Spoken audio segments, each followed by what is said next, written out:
Welcome to a journey back in time to 18th century Lisbon, one of the wealthiest, most beautiful, and most influential cities in the world. Before London or Paris claimed their modern dominance, Lisbon was the gateway to the globe. It was a city where the air smelled of cinnamon and pepper, where the streets were paved with the riches of Brazil, and where the echoes of the Age of Discovery still resonated in every stone. Using advanced AI technology, we have transformed 18th century sketches, copperplate engravings, and oil paintings into photorealistic scenes. Today, you won't just hear about history, you will see it. You will walk the narrow, bustling alleys of the Alfama, stand before the magnificent Ribeira Palace, and witness the catastrophic event that changed the course of European philosophy and architecture forever. In the early 1700s, Lisbon was home to nearly 200,000 people. It was the fourth largest city in Europe, trailing only London, Paris, and Naples. It was a city of extreme contrasts. On one hand, it was the new Rome, filled with more than 40 churches and 90 convents. On the other, it was a chaotic medieval labyrinth, where the wealth of an empire flowed through streets that lacked a modern sewage system. But this golden age was headed toward a terrifying climax. We will see how a city was erased in a single morning, and how it rose from the ashes to become the first modern city of the Enlightenment. To understand why the world stood in shock when Lisbon fell, one must understand that by 1750, this city was the beating heart of a global machine. This is the Tagus River, the golden throat of Europe and the lifeblood of an empire. In the mid-1700s, this wasn't just a body of water, it was the most strategic and wealthy harbour in the Atlantic.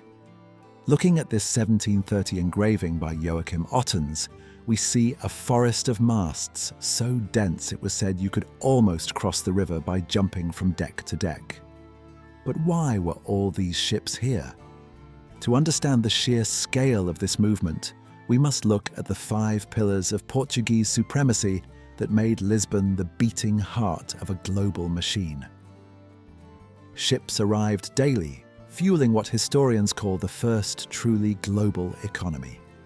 The first pillar was the spice link. While other nations were still struggling to establish trade, Portugal held the keys to the east. From Goa, Malacca, and Timor, ships brought the aromatic treasures of the Orient, pepper, cinnamon, and cloves, directly into Lisbon's warehouses, where they were sold at a premium to the rest of a hungry Europe. Close behind was the second pillar, the silk and porcelain route. Through the gateway of Macau, Lisbon held a near monopoly on white gold, the delicate Chinese porcelain that every aristocratic house in Paris and London craved. Then came the African connection. By controlling strategic ports in Angola and Mozambique, Lisbon dominated the Atlantic trade winds, funneling ivory, rare woods, and gold into the city's coffers. But the true engine of 18th century Lisbon, the fourth and most powerful pillar, was the Age of Gold, the Brazilian boom. After the 1695 discovery of massive gold deposits in Minas Gerais, a literal river of wealth began to flow across the Atlantic. It is hard to overstate the magnitude. Nearly 1,000 tons of gold and millions of carats of diamonds arrived at these very docks in the decades leading up to the Great Disaster. This unimaginable wealth transformed Lisbon into a cultural and scientific magnet. The king didn't just hoard this gold, he invested it in prestige. He commissioned the world's most advanced aqueducts and gathered a classified library of nautical maps, the roteiros, which were the 18th century equivalent of nuclear codes, containing the secret navigation data of the world's oceans. In 1750, Lisbon was the world's primary warehouse and its wealthiest creditor. Yet, the riverfront was a scene of stark, noisy contrast. You would hear a dozen languages, Dutch, English, Italian, and African dialects, mingling with the rough Portuguese of the stevedores. The Ribeira was the city's front door, and while it glittered with gold, it also reeked of reality. Unlike Paris or London, which were inland cities, Lisbon looked directly out into the deep blue, obsessed with the horizon. However, the beauty was deceptive. The Tagus was also the city's primary sewer. The stench of Lisbon was legendary among travellers. Domestic waste was thrown from windows into the streets and eventually washed down the hills into these very waters. Yet, this river provided both the fish that fed the starving poor and the diamonds that adorned the crowns of kings. Today, the Tagus remains the heart of the city, but the heavy galleons have been replaced by cruise liners and sailboats. The Ribeira district, once the centre of this global power, is now the Praça do Comércio, a site we will visit later to see how it was reborn from the ashes of the greatest tragedy in European history. Imagine standing before the Paço da Ribeira. This was the royal residence of the Portuguese kings for over 250 years. If Versailles was the symbol of French power, the Ribeira Palace was the symbol of Portuguese global reach. Built originally by King Manuel I in the early 1500s, it was constantly expanded. By the mid-1700s, it was a treasure house.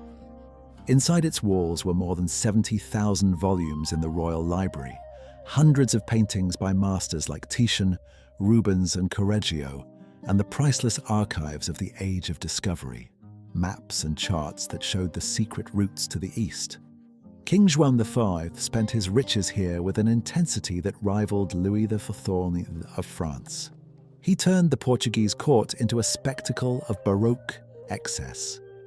He didn't just want to be a king, he wanted to be the most apostolic king. He used Brazilian gold to pay the Pope for the title of Eminent Highness, and to turn the royal chapel into a place of shimmering gold and silver. But the palace was more than just a home for the king. It was the administrative brain of an empire that stretched from South America to Indonesia. In the lower floors, clerks tracked the price of pepper and the weight of gold bars. Today, this palace is completely gone. Not a single stone of the royal residence remains on this site. When we reach the year 1755 in our story, you will see why. Now, the space is occupied by the vast, open Praça do Comércio. To understand 18th century Lisbon, you must understand its relationship with God. This is the Jerónimos Monastery in the district of Belém. Even in the 1700s, it was already 200 years old, a masterpiece of Manueline architecture, a style unique to Portugal that incorporates maritime symbols like ropes and coral into the stone. The monastery was built with the pepper tax, the 5% levy on all goods coming from India. In the 18th century, it was the spiritual anchor of the city. Sailors would pray here before leaving on voyages that might last 3 years. The lucky ones who returned would come here to give thanks. Nearby stands the Belém Tower. In the 1700s, it sat much further out in the river than it does today. It was the last thing a sailor saw when leaving Lisbon and the first thing he saw upon return. It served as both a ceremonial gateway and a grim prison. In its damp, underground dungeons, political prisoners and criminals were held in horrific conditions, often forgotten as the tide rose. Further into the city stood the Carmo convent. Towering over the Rocio Square, it was the most important Gothic church in Lisbon. Its library was legendary, and its height made it a landmark visible from almost anywhere in the city. The Catholic Church in Lisbon was omnipresent. There was a church or a chapel on almost every corner. The sound of bells was the city's heartbeat, marking the hours of prayer and the news of the day. But this religious devotion had a darker side, one that the Enlightenment thinkers of Paris and London looked upon with horror.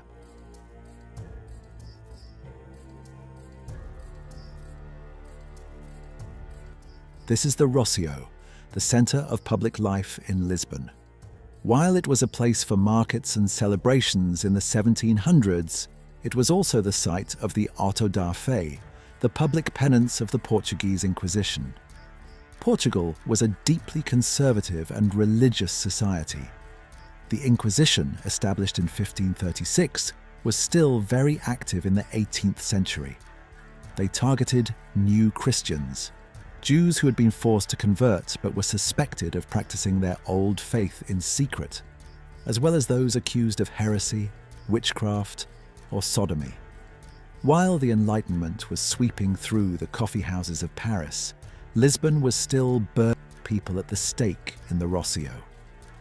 These public executions were grand spectacles, attended by the king and the nobility. The victims would be paraded through the streets in San Benitos, yellow tunics with red crosses, before being brought to the fire. This religious fervor created a strange atmosphere in the city. It was a place of immense wealth and artistic beauty, yet it was also a place of fear and intellectual repression.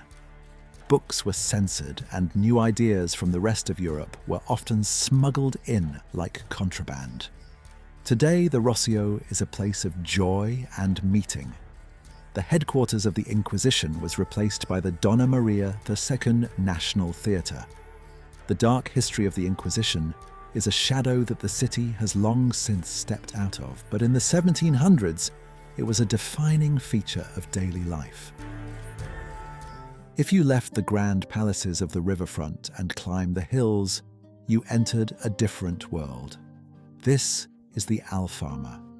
It is the oldest district in Lisbon, a medieval maze that survived the Moorish occupation and the Reconquest. In the 1700s, life here was lived in the streets. Because the houses were so small and cramped, people cooked, washed, and socialized outside. You would see the Varinas, fishwives, carrying baskets of sardines on their heads, shouting their prices with a rhythmic, musical call. Lisbon had a serious water problem. There was no running water in houses. Instead, the city relied on public fountains. The heavy lifting was done by Gallegos, immigrants from Galicia in Spain. They were the city's muscle, carrying water barrels up the steep hills to the houses of the wealthy and the poor alike. They were often treated as a lower caste, yet the city could not function for a single day without them. On the opposite hill was the Bairro Alto. By day, it was a quiet neighborhood of aristocrats and craftsmen. By night, it became the center of Lisbon's nightlife. This was the birthplace of Fado. Though in the 1700s, it was still evolving from the songs of sailors and the marginalized. You would hear the melancholic strings of the Portuguese guitar echoing through the darkness. But the darkness was dangerous. Criminality was high, and the night soil, the contents of chamber pots, was frequently emptied from windows with a simple cry of "Agua vai," water goes.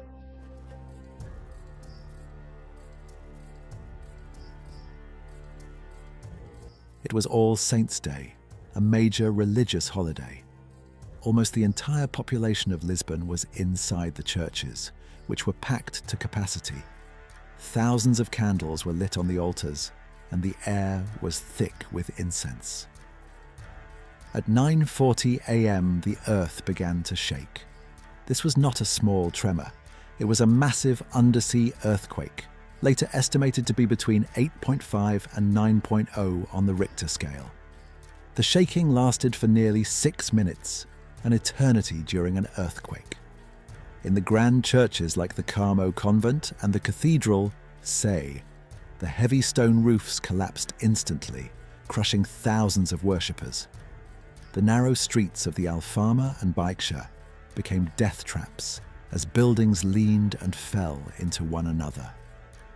Those who survived the initial collapse ran toward the river. The Tagus was the only open space away from the falling buildings. Thousands of people gathered on the stone quays of the Ribeira, looking back at their city in ruins.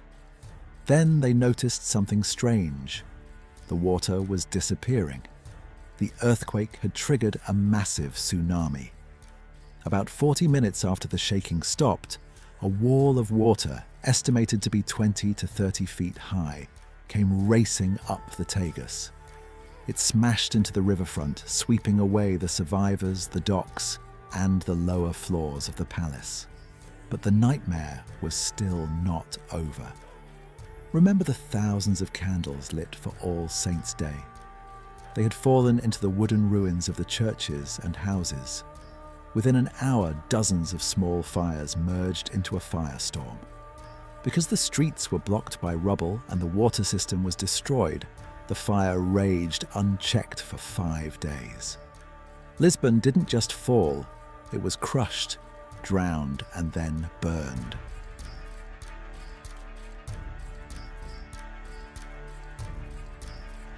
The numbers are staggering. Out of a population of 200,000, it is estimated that between 30,000 and 60,000 people died. The physical loss was even more absolute. 85% of Lisbon's buildings were destroyed. The Ribeira Palace was gone. The Royal Library and its 70,000 books burned. The archives of the great discoveries lost forever. Paintings by Titian and Rubens turned to ash. This is the Carmo convent today. It was left in its ruined state as a memorial to the earthquake. When you stand inside it and look up at the open sky, you are seeing exactly what the survivors saw in November 1755. It is a skeleton of a city that was once the richest in the world. The disaster shook more than just the ground. It shook the foundations of European thought. Philosophers like Voltaire and Rousseau debated, how could a good God allow such a tragedy on a holy day to a devout city?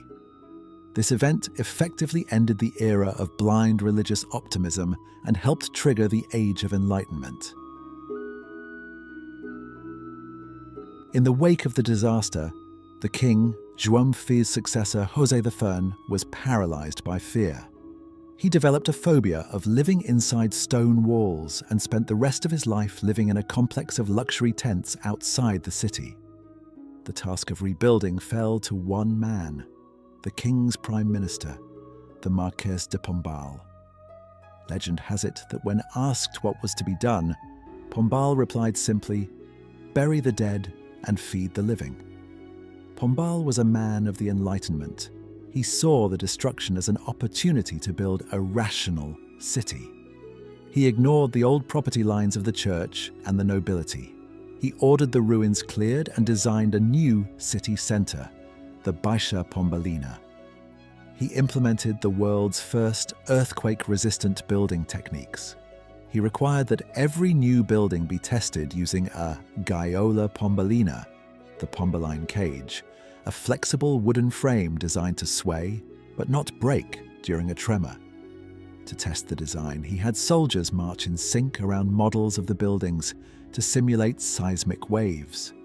He also standardized the city.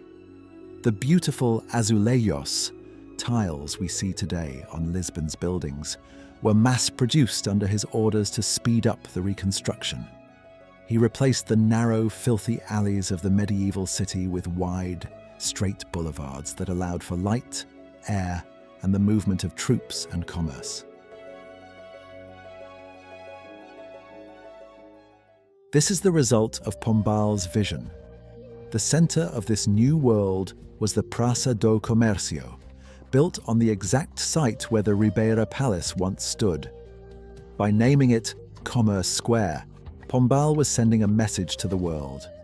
Portugal was no longer just a religious empire. It was a modern, mercantile nation.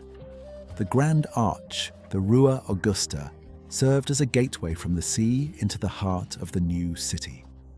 In the center of the square stands the bronze statue of the king, trampling snakes under his horse's hooves, a symbol of order triumphing over the chaos of the earthquake. Today, this square is the living room of Lisbon. It is one of the most beautiful plazas in Europe. When you walk here, you are walking on top of the ruins of the old palace, on top of the site of the Great Tsunami, and within the heart of a city that refused to die. Lisbon's history is a story of extreme highs and devastating lows. It rose as the queen of the seas, fell in a morning of fire and water, and was reborn as a city of the future. The 1700s began with the glitter of Brazilian gold and ended with the sober, elegant lines of Pombaline architecture. It was the century that saw Lisbon move from the medieval to the modern. Behind the grand facades and the tourist shops, the spirit of the 18th century is still there. It's in the saudade, that uniquely Portuguese feeling of longing for something that was lost. It's in the resilient stones of the Alfama and the defiant arches of the Carmo. Lisbon is a city that has seen the end of the world and decided to keep going. It reminds us that even after the greatest tragedies, beauty can be rebuilt, rational, strong, and more enduring than before.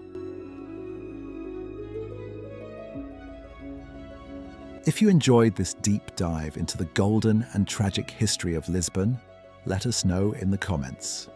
Which city's secrets should we uncover next, using AI lens? Should we walk the streets of Edo period Japan, or perhaps the marble halls of ancient Rome? Thanks for watching. I'm Tim, and together we'll keep history reborn. I'll see you in the next era.